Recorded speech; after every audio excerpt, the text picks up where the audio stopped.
दोस्तों, अगर आप साइंस में रुचि रखते हैं तो आपने स्टीफन हॉकिंग का नाम जरूर सुना होगा। इन्हें दुनिया के सबसे महान वैज्ञानिकों में से एक माना जाता है। जिन्हें नहीं पता कि स्टीफन हॉकिंग कौन है, मैं उन्हें बता दूं कि स्टीफन हॉकिंग ही वो साइंटिस्ट हैं जिन्होंने हमें बताया था कि इस ब्रह्मांड की शुरुआत कैसे हुई थी और समय की शुरुआत ब्रह्मांड में कैसे हुई। इनकी इस खोज को बिग बैंग थ्योरी के नाम से भी जाना जाता है और इन्होंने ही हमें ब्लैक होल के बारे में भी बताया था।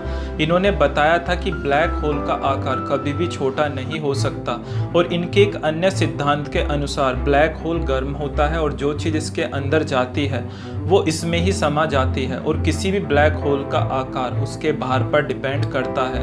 और दोस्तों, इनसे प्रभावित होकर ही हॉलीवुड ने इनके ऊपर एक फिल्म भी बनाई थी जिसका नाम थ्योरी ऑफ एवरीथिंग है। दोस्तों, आज मैं इस वीडियो में आपको स्टीफन हॉकिंग द्वारा की गई 3 भविष्यवाणी के बारे में बताने जा रहा हूँ। वीडियो के अंत तक जरूर बने रहिएगा क्योंकि वीडियो बहुत इंटरेस्टिंग होने वाला है। लेकिन उससे पहले अगर आप हमारे चैनल पर नए हैं तो ऐसे और भी इंटरेस्टिंग वीडियो देखने के लिए हमारे चैनल को सब्सक्राइब करना ना भूलें। प्रिडिक्शन नंबर 1, एलियंस की खोज ना करें। दोस्तों, ये तो आप जानते ही हो कि आज सभी देश के साइंटिस्ट दूसरे ग्रह पर एलियंस की खोज कर रहे हैं और इसके लिए वो अक्सर अंतरिक्ष में सिग्नल भी भेजते रहते हैं ताकि अगर किसी दूसरे ग्रह पर जीवन हो तो उन्हें हमारा सिग्नल मिल जाए और उन्हें पता चल जाए पृथ्वी नाम का भी कोई ग्रह है जहाँ पर जीवन है। लेकिन स्टीफन हॉकिंग का मानना था कि हमें एलियंस की खोज नहीं करनी चाहिए क्योंकि उनका मानना था कि अंतरिक्ष में एलियंस हैं और उनकी टेक्नोलॉजी और सभ्यता हमसे कहीं आगे है।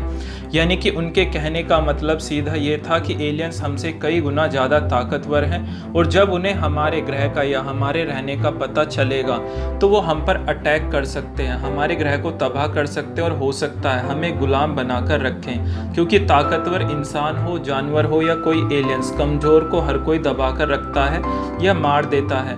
इसलिए स्टीफन हॉकिंग एलियंस की खोज करने के खिलाफ थे और उन्होंने कहा था भविष्य में जब भी एलियंस और इंसान का सामना होगा तो वो दिन पृथ्वी और इंसान के लिए सबसे खतरनाक दिन होगा क्योंकि या तो एलियंस इंसानों को ख़त्म कर देंगे या पृथ्वी पर कब्जा करके हम पर राज करेंगे। जैसे कि हम पृथ्वी पर सबसे बुद्धिमान और ताकतवर जीव हैं और हम पृथ्वी पर रहने वाले अन्य जीवों के साथ क्या करते हैं, कुछ जानवर को अपना गुलाम बनाकर रखते हैं तो कुछ को अपने फ़ायदे के लिए मार देते हैं या उन पर तरह तरह के एक्सपेरिमेंट करते हैं। और अब आप खुद सोचिए, एलियंस जो हमसे ज़्यादा ताकतवर हैं तो वो क्या करेंगे? सेम वही जो हम अन्य जीवों के साथ करते हैं क्योंकि हम उनके लिए एक कमज़ोर जीव हैं और हम उनके एक्सपेरिमेंट का एक जरिया बन जाएंगे या फिर वो हमें गुलाम बना के रखेंगे या मार देंगे। तो दोस्तों, इसलिए स्टीफन हॉकिंग नहीं चाहते थे कि एलियंस की खोज की जाए। प्रिडिक्शन नंबर 2, दोस्तों, हॉकिंग का मानना था कि आने वाले समय में एआई हमारे लिए सबसे बड़ा खतरा हो सकता है। जिन्हें नहीं पता एआई क्या होता है मैं उन्हें बता दूं। एआई यानी कि आर्टिफिशियल इंटेलिजेंस, यानी कि कृत्रिम दिमाग, यानी कि इंसानों द्वारा बनाए गए रोबोट्स। हॉकिंग एआई को क्यों मानव जाति के लिए खतरा मानते थे? क्योंकि आज हर व्यक्ति एआई का गुलाम बनता जा रहा है और हर इंसान अपनी डेली लाइफ में एआई का यूज़ करता है, फिर वो चाहे मोबाइल हो, कैमरा हो या और अदर इलेक्ट्रिकल गैजेट्स हों। जैसे कि आप जानते हो कैमरे में एआई प्री इंस्टॉल्ड होते हैं और जब हम फ़ोटो लेते हैं तो कैमरे से पूरा फोकस हमारे फेस पर होता है और आसपास की चीज़ों को कैमरे से ब्लर कर दिया जाता है। और स्नैपचैट के फिल्टर तो आपने देखे भी होंगे कि वो आपके फेस को कभी जानवर के रूप में बदल देते हैं तो कभी किसी और लुक में। और ये सब एआई के द्वारा ही होता है जो हमारी आइज़, नोज़ और लिप्स फेस को डिटेक्ट करता है तभी वो उसे चेंज करता है। लेकिन अब आप सोच रहे होंगे कि इससे क्या खतरा हो सकता है, तो पिक्चर अभी बाकी है मेरे दोस्त, असली कहानी तो अब शुरू होगी।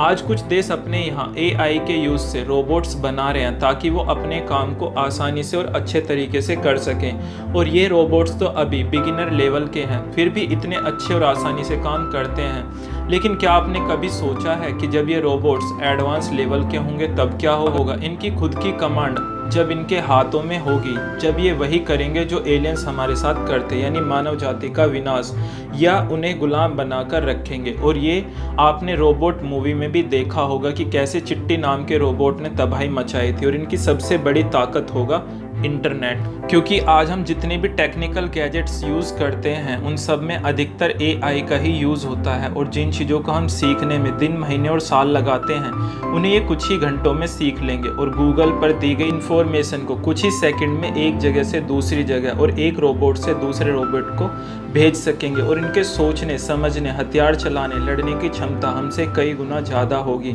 और इनकी बॉडी का कौन सा पार्ट भयानक हथियार का रूप ले लेगा हमें पता भी नहीं चलेगा। और दोस्तों, इसकी शुरुआत हो चुकी है, क्योंकि कुछ देशों ने एडवांस लेवल के रोबोट भी बनाने शुरू कर दिए हैं जिनका यूज़ वो लड़ाई में करना चाहते हैं, और उन देशों की सरकार ने इसकी परमिशन भी दे दी है। लेकिन मनुष्य ये नहीं जानते कि वह अपने विनाश की रचना खुद ही कर रहे हैं, क्योंकि जिस दिन एक भी एडवांस लेवल रोबोट्स ने अपनी कमांड खुद उसके हाथ में ले ली, वो दिन इंसान की जाति के लिए उसके अंत की शुरुआत होगी। और इसलिए स्टीफन हॉकिंग नहीं चाहते थे कि इंसान अपने से एडवांस या हाई इंटेलिजेंसी का क्रिएशन करे, क्योंकि वो हाई इंटेलिजेंस मानव जाति के लिए सबसे बड़ा खतरा बन जाएगी। Prediction number 3। दोस्तों, स्टीफन हॉकिंग ने मानव जाति को तीसरी चेतावनी ये दी थी कि इंसानों को 100 साल के अंदर इस पृथ्वी को छोड़कर किसी और ग्रह पर जाकर बस जाना चाहिए, क्योंकि पृथ्वी पर जिस हिसाब से ऊर्जा की खपत की जा रही है उससे अगले 100 सालों में पृथ्वी आग का गोला बन जाएगी, और मानव जाति का विनाश उसी तरह हो जाएगा जैसे आज से करोड़ों साल पहले डायनासोर का हुआ था। और स्टीफन हॉकिंग की ये भविष्यवाणी सच होती दिखाई भी दे रही है। हर साल पृथ्वी का तापमान बढ़ता ही जा रहा है। ग्लोबल वार्मिंग की वजह से बर्फ के जो पहाड़ पिघलने शुरू हो गए हैं, जिससे पानी का स्तर बढ़ता ही जा रहा है, जिसकी वजह से नदी के आसपास बसने वाले गांव और शहर जलमग्न हो जाएंगे, जिससे दुनिया में हाहाकार मच जाएगा। इसके अलावा हॉकिंग ने कहा था कि अगर 100 साल के अंदर इंसान दूसरे ग्रह पर कॉलोनी बनाकर नहीं रहता है तो आसमान से आने वाली कोई भी आपदा इंसान की जाति को नष्ट कर सकती है, जैसे कि एस्ट्रॉयड। उनका मानना है पृथ्वी पर लाखों करोड़ों वर्ष से एस्ट्रॉयड आते रहते हैं जो पृथ्वी से टकराकर मानव जाति को नष्ट कर सकते हैं। इसलिए हॉकिंग चाहते थे कि अगर हम मानव जाति को बचाना चाहते हैं तो हमें आने वाले कुछ ही सालों में पृथ्वी को छोड़कर किसी दूसरे ग्रह पर जाकर बसना होगा। और दोस्तों, स्टीफन हॉकिंग ने जितनी भी अपनी थ्योरी दी थी वो सब सही साबित, और उन्होंने ये भविष्यवाणी भी कुछ चीज़ें आधार मानकर ही की होगी, और हो सकता है आने वाले सालों में ये सही भी साबित हो जाए। और शायद इसीलिए नासा और चीन की स्पेस एजेंसी ने मंगल ग्रह पर जीवन की खोज तेजी से करनी शुरू कर दी है, और इलॉन मस्क ने भी 2025 तक मंगल ग्रह पर इंसानों को बसाने की बात कही है। इसका मतलब ये है दोस्तों, स्टीफन हॉकिंग की भविष्यवाणी सच है, और इसी वजह से नासा और इलॉन मस्क मानव जाति को बचाने के लिए जल्दी से जल्दी मंगल ग्रह पर बसाना चाहते हैं। तो दोस्तों, ये भविष्यवाणी सुनकर आपको क्या लगता है, क्या ये भविष्य में सच साबित होंगे? चलिए दोस्तों, ये तो समय ही बताएगा, लेकिन अगर आपको वीडियो पसंद आया है तो लाइक, कमेंट और सब्सक्राइब करना ना भूलें। हम आपसे